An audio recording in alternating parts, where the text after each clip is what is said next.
Welcome, ladies and gentlemen, to part 3 of Mega Man X8, and we're going back to Noah's Park after we've beaten our first Maverick, which was Bamboo Pandemonium, aka the sexual harassment panda. So, now that we're here, we're going to get ourselves the Buster Eye part. We wasn't able to get this earlier in part 1 because Zero was only playable at the time. We also have to come back here for not one but 2 rare medals. One of which you need the Icarus armor, or at least Dark Mantis' ability for. So with that said, let's go on ahead and snag this nice little Buster part for the neutral armor, which will allow me to use a Buster part that will shoot a charged laser. It's not as strong as the Hermes, but at least it's actually does pack a wallop once you get a Buster upgrade. And that's only if you find the chip for it. Speaking of chips, you need Zero to double jump up here to get there. Problem? You weren't able to use Zero because Axel was only available for this part. So that chip, I do believe, was for Axel's shock buffer. No, wait, no, that was for the escape boost. Anyway, now it's time for us to go to Dynasty. Roger. And honestly, it doesn't really matter who I use for this, because the stage is practically the same. And honestly, you don't need a navigator for this. This is one of the most annoying stages in the game. And for the record, folks, Gigavolt Man-o-war is a jellyfish. A jellyfish with electricity and is rampaging throughout the entirety of Dynasty. And it's up to us to shoot it down and kill it dead. And that's the whole point of this stage. The whole entire stage is chasing this asshole down and shooting him. Problem? You're gonna run into billboards, you're gonna run into traffic, you're gonna run into jellyfish he puts in your way, and more importantly, you may end up inadvertently running into him.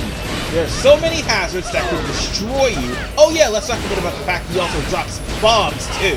There's so many hazards that can screw you over. There's one overarching hazard people keep forgetting about, and that's the fact is, if this asshole makes 2 laps, you're automatically dead. I kid you not. You're gonna have to use a retry and do it all over again, but if this guy makes 2 laps, you are practically dead. Good news about this stage, while as annoying as this stage is, you can rack up on a lot of medals. So that way you'll be able to buy a lot of medals out of the store, out of the RE lab, and you will at least be able to get X0 and Axel upgraded. So it may take you a couple of visits here just so you'll be able to beat this stage. I promise you, this stage may look easy and people may make it seem easy, but it's not. Because you only have one type of shot in your arsenal. Unlike with Avalanche Yeti later on in the playthrough, where they actually have different shots for all 3 characters. And by the way, that does not carry out. Oh, by the way, that does not change in the X Legacy Collection. The only thing that's different between this game and the X Legacy Collection is the X Legacy Collection has slower lag and lower load times.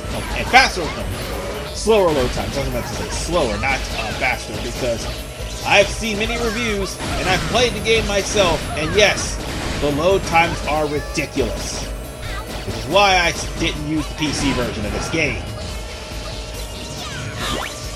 So on that note, ladies and gentlemen, we just need to watch out for cars and try to get as close as we can to get to him. And oh wait, no, I can't get to him. And do you want to know why? Because Zero pretty much was screwed, practically. Because by the time we caught up to him, he already blew up the city and we died. Now, we are about to beat him again. And this asshole is close to being defeated. Now, another thing, he doesn't have to complete the lap. If you are too slow to catch up to Gigavolt Man-o-war, he'll destroy the city anyway and you'll still die. So there's that. Oh, and by the way, make sure you use the circle button for the make sharp turns, because sometimes you're going to need it to catch blue medals. Or purple medals, I should say. And that would be a good time maybe to talk about the medals at least. The actual medals that you're using for currency are as follows. The green one is 1, the yellow ones are 10, the red ones, or I think the orange ones are 50, the red ones are 100, and the purple ones, which are exclusive to this. I don't think they're exclusive to this stage. No, there are other stages that have them, but this stage is the easiest to get to them, as long as you actually slow down. This stage, you can actually get at least 2 purple medals, which will get you like 1,000 medals per visit if you can get to them. Now, I know you can get 500 off the bat. And I've had this guy completely smoking, almost on fire, to the point where I just need to hit him a couple of more times. It takes about 50 hits to put him down. And once you do, then you just go straight to the boss fight with Gigavolt Man-o-war. But unfortunately, things did not go my way. Gigavolt Man-o-war was too far ahead, and Rubber Band is a bitch. That's another thing I forgot to mention. So yeah, unfortunately, despite the fact that Gigavolt Man-o-war is about to burst into flames and crash, and as close as I was to stopping him, the goddamn explosion slowed me down to the point where I died again, because I didn't stop Gigavolt Man-o-war's second lap. Now we finally caught up to the asshole.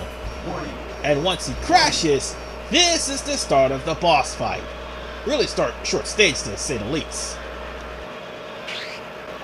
Return Megalopolis' power to normal. Now.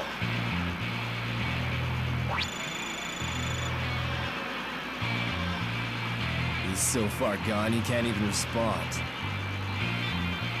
I'm no Maverick.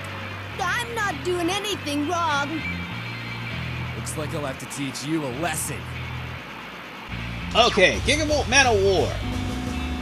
With Zero, all you have to do is just slash the bastard as much as you can. By the way, this whole battle would be made a lot easier if you use Zero's weapon, or should I say, if you just slash him with Zero's saber and you just recently beat Earthrock Trilobite, which, by the way, is the weakness of Gigavolt Man-o-war.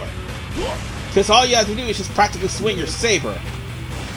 And by the way, watch out for his Thunder Dancer. It is a pain.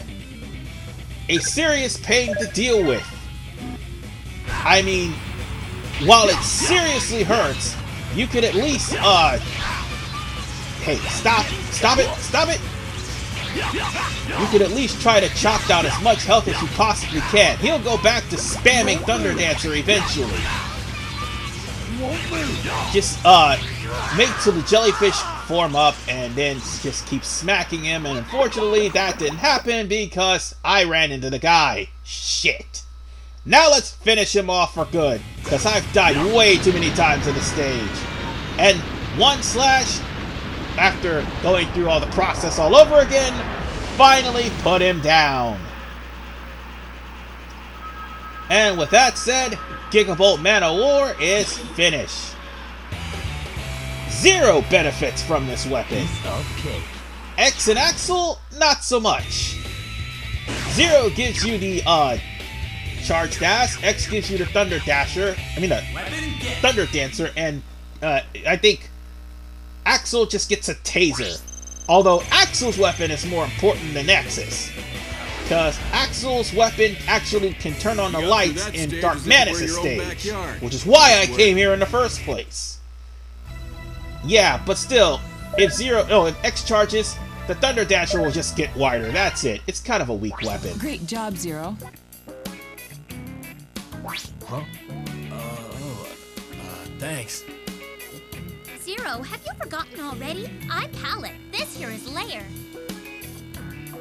We're the new navigators here. Don't forget about us. Lair wanted to talk to you and waited here the whole time for your return. Right, Lair? Oh, sorry. Anyway, what is it, Lair? I did some research, but I'm unable to determine Lumine's location. Anyway, that's all. Well, no matter what the Mavericks are up to, looks like I'll have to stop them. Well, at least Zero has himself a secret admirer, and she's quite the looker. Thankfully, she doesn't share any combat data with a blithering idiot.